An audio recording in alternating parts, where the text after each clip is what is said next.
My ticket to Mars.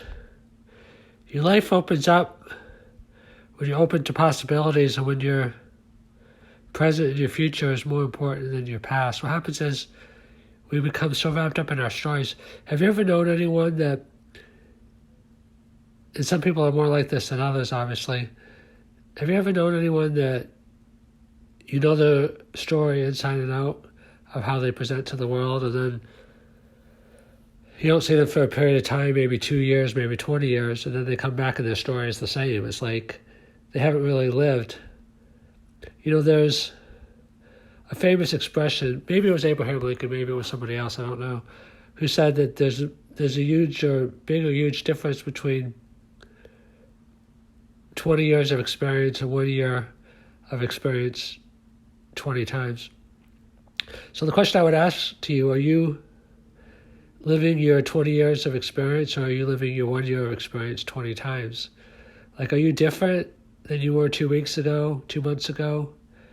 This is what I call like the growth mindset. Like, my ticket to Mars to me represents, and I don't really want to go to Mars, but I am interested in space and seeing what happens as we explore the solar system. I hope I live long enough to see us actually colonize different planets or worlds.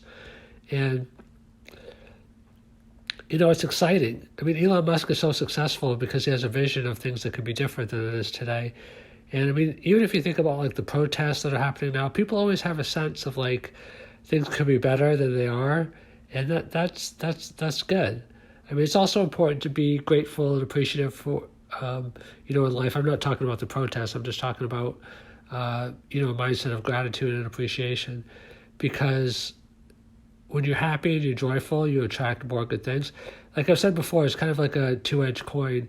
One side of the coin is grateful, and because we live in a vibrational universe, and when you're grateful, then you give out a vibration of like attracting of good and positive things, because that the good and positive things match up to the vibration of appreciation and gratitude. And it's kind of like when you're full, you attract more. It's like when you need money, nobody wants to lend it to you, but when you don't need money, all the banks come to you. It's kind of like when you know, see a person and they have, you know, a gorgeous girl on their arm, then, you know, other people find them more attractive because it's like, oh, if somebody else has something good.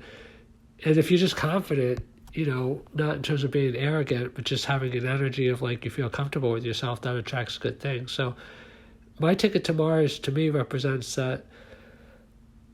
You know, I always kind of had a story, which I don't repeat as much anymore because I don't feel it as much anymore, about me coming into the world with a, you know, gentle soul and maybe get taken advantage of a little bit. And it's almost like I've forgotten my own story, which is good, because it's like it's been replaced with a new story where I now feel like I'm grateful for the prosperity I have in my life. I'm grateful for all the good things and all the good people. I mean, I feel that I used to feel that life was against me, and that, you know, I had to struggle every day to fight this person or that person. And it only took like maybe 6 months or a year to totally flip on its head. I mean, now I just feel like, I don't want to jinx it by saying it, I don't think I will.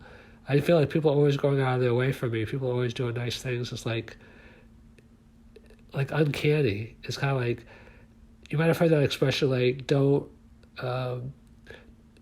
hope for a miracle, you know, expect one or depend on one. And I just find like when I tune into other people and their energy and what they're offering and what they want and what they feel, I think people sense that. It's not even like a conscious thing. Like I don't even look directly at the person. It's just like, maybe I do, maybe I don't. It's more just kind of like I try to be in the moment. You know, I think they say the greatest gift you could give somebody is your presence.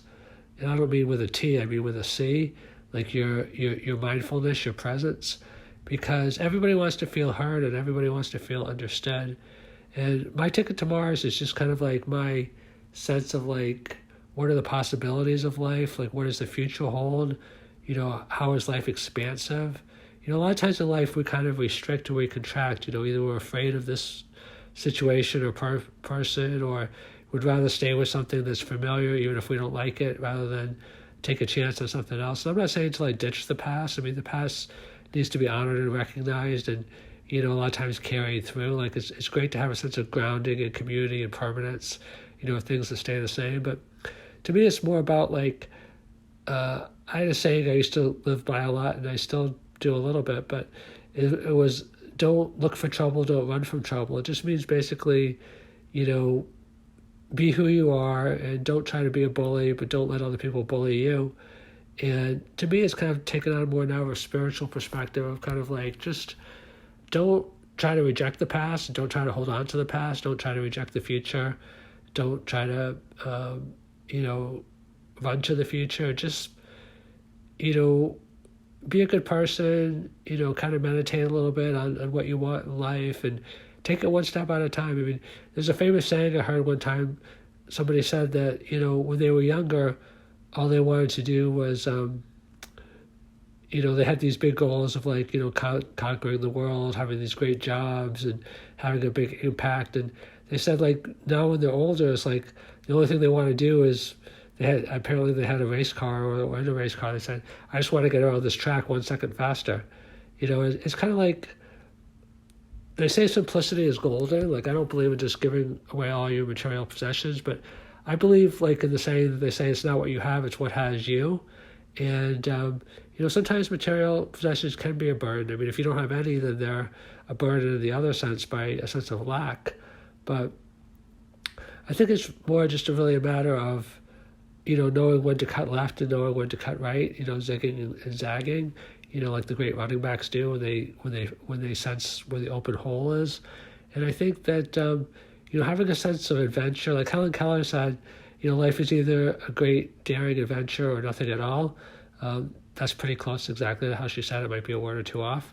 But, life is meant to be enjoyed. I mean, like, have you ever been around someone and you just get a sense that they enjoy their life? I mean, life is short, and I don't know exactly what it takes in order to be more mindful, but I could say for me, what has been involved is just kind of like maybe a lot of suffering or maybe some bad choices where I just kind of like held on to disappointment, held on to anger, held on to bitterness and resentment. And I had so many people that I felt I could be or should be bitter towards that I just had to give that up because it was just so oppressive. Like if I held on to that too much longer, then it would just be like I couldn't move forward in life. I mean, I would just be consumed by feeling like a victim.